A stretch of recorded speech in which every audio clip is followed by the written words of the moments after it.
The targeted loot has reset for the week in the First Descendant, and I'm going to show you what's hot, what's not, and I got a brand new weekly grind guide with lots more details to share. Let's get to it.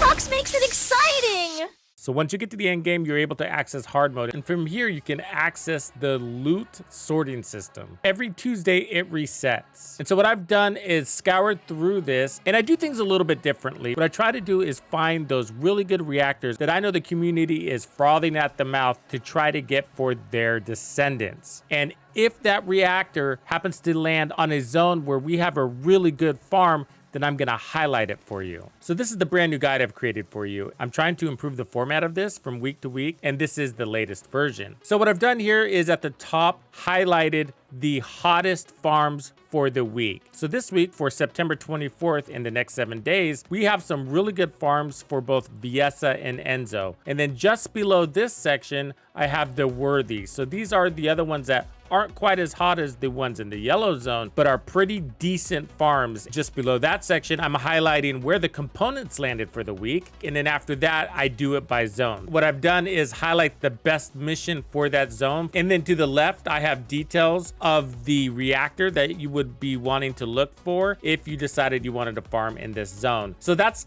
basically what you're looking at here. All of the zones are listed with notes on the left for reactors. And then I've added something on the bottom that I hope you'll find really useful. In this dark blue section are all the possible stats that you can get on reactors.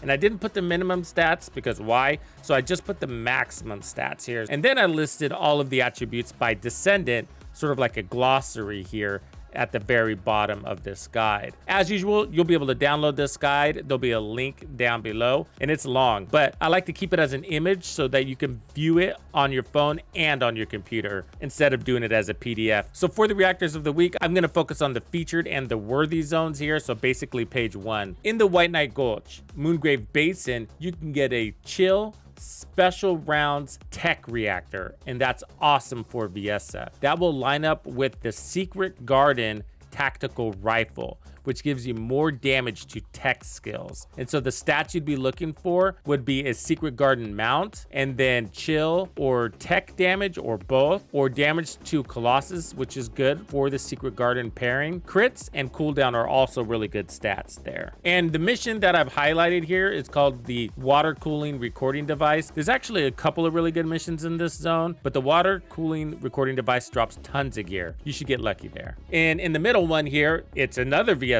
farm. Surprise, surprise. She always gets the good farms, by the way. This one is in sterile lands, and the mission is Kuiper Mine. And this one's really good because it's chill, impact rounds, and tech. And so you're able to pair up the Blue Beetle while preserving your tech damage on your reactor. So the Mount Blue Beetle, of course, which is the rifle that gives you more crit chance for your fusion skills. So the Secret Garden is definitely better for bossing. So if you're really trying to push your crits up, the Blue Beetle is great, and both are in hot zones. The Kuiper Mine is hot. It's a good spot for gold, XP. You're probably going there anyways. Okay, Echo Swamp is the third one, and you want to go into the ever so famous environment contamination. So this is one where you see a lot of bunnies running around because it's sort of like a racetrack. You can finish this thing in about 30 seconds. It also was featured in my Codebreaker farm. So if you're farming Codebreakers, this is the spot, and you're going to get tons of gold while you're in there too. This is like an overall really good farm in the game.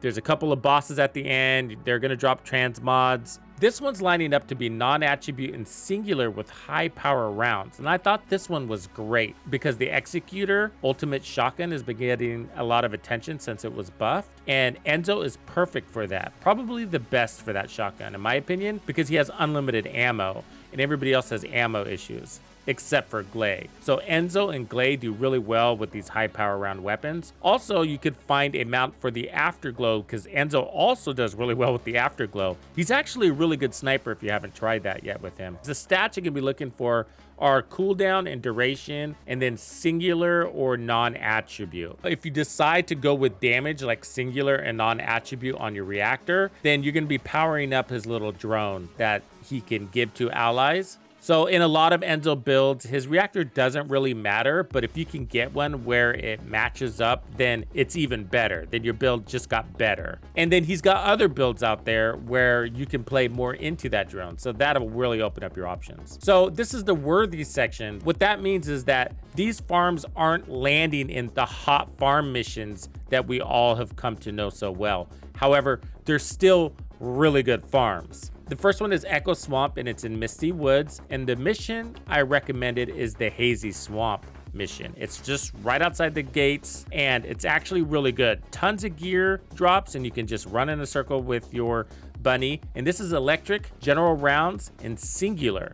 Perfect for bunny. So you're looking for a thunder cage mount here if you're gonna do that, and then you're looking for electric and singular, and lots of stats options for bunny depending on how you build her. But there's cooldown, duration, and crits, or damage to Colossus if you're building a boss build, and even range. Range is great. I like to get electric and singular, or electric and crit damage if I can. Okay, to the right is the White Knight Gulch, and the mission is Borderline of Truth. This mission was featured in my How to Farm 10 Reactors at Once guide, and that's because it drops a ton of those advanced neural circuits, and that's why this is a really good farm. If you're a Sharon lover, then you can get a mount with the Thunder Cage on it. So a lot of us are running snipers with Sharon, like the Afterglow, for example. We do run the Thunder Cage or the Enduring Legacy with her, but there's secondary, and that's because we like to use her invisibility. So if you're looking to make a more run and gun build with her, it's a good one, but it's not hot, and so it didn't make the featured list. So the stats I look for Sharon are electric, fusion, duration for her outpost builds, crits, and cooldown if you're looking to mob or boss with her. Okay, going to the right, the next one is a Vespers zone, and the mission I recommend is Destroyed Temple, and the reactor is In the Ruins, and that's non-attribute, general rounds, and dimension. Yeah, so a lot of people fall into that category. It's Glay, it's Volby, it's Jaber. I think there's some more. But the mounts here that you'd be looking for that are really attractive are the Thunder Cage and the Python, as well as the Enduring Legacy. So I couldn't list them all, but you get the gist there. So stats wise, it does depend on which build you go. And, you know, from all of those Descendants, you have a lot of options, but cooldowns, duration, dimension damage, non-attribute damage, it just depends. So that's a really good spot. It's not super hot. The mission is kind of stretched out, and there's a little bit of a delay between the spawns. You'll get like roughly 2 to 5 ultimate reactors dropping, and that's not a lot compared to some of the other spots. So it can be a little bit of a slow farm, but it's not horrible. Okay, so the next one is in the Hagios, and it's in forward base. This is a fire, general rounds, and dimension. And Blair's reactor is showing up a lot this week. So if you've been working on your newly buffed Blair, then this is probably your week.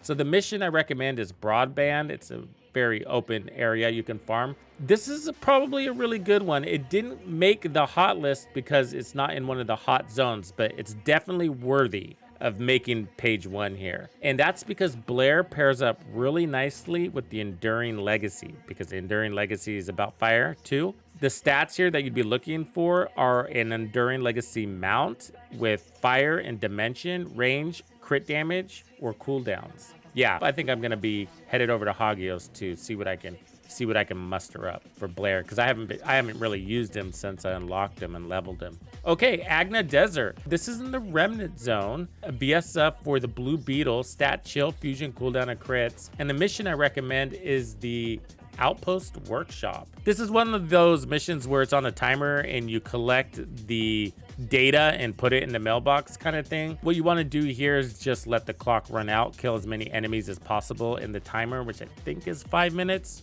and then abort the mission, do it again, just farm it for gear. Agna Desert. So this is the storage, and the mission I recommend is called Previous Construct. And this is going to give you chill, general rounds, and singular. So a lot of people are into building mobbing builds for Haley. So if that's you, then this is your zone for the reactor. So I went and played a bunch of missions here, and this is the one that I felt like was the best. It's a nice little tight zone, and surprisingly, there's a lot of spawns and a lot of drops for this little area.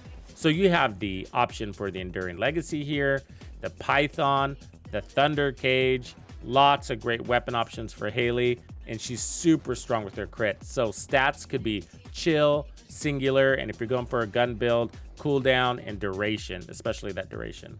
So for components, you have the Lumberyard giving up the processor. This is in Vespers, and the mission I recommend is Frontline Base. And the stats possible on processors are, aside from HP, defense, and shield, are max shield, shield recovery, item acquisition, toxic resistance, and equipment drop rate. In Agna Desert, in Mirage Stone, I recommend the heavy equipment mission. And there, you'll be able to get some sensors. There's a lot of enemies that come there, and you can also get code breakers. So max MP, MP recovery, chill resist, consumable drop rate, character experience, shield recover, HP recover.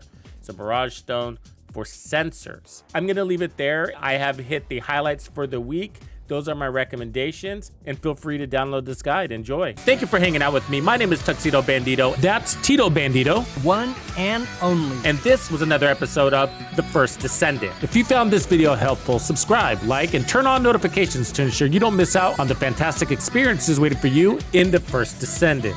And if you like videos like this, check out the one I have recommended for you right here. If you have anything you want to see covered, be sure to let me know in the comments below. And thank you to all the channel members and donors who make everything possible. Tux Nation wouldn't be without you. When you buy or download anything for The First Descendant, be sure to use Tux's creator code to support the channel. Easy peasy.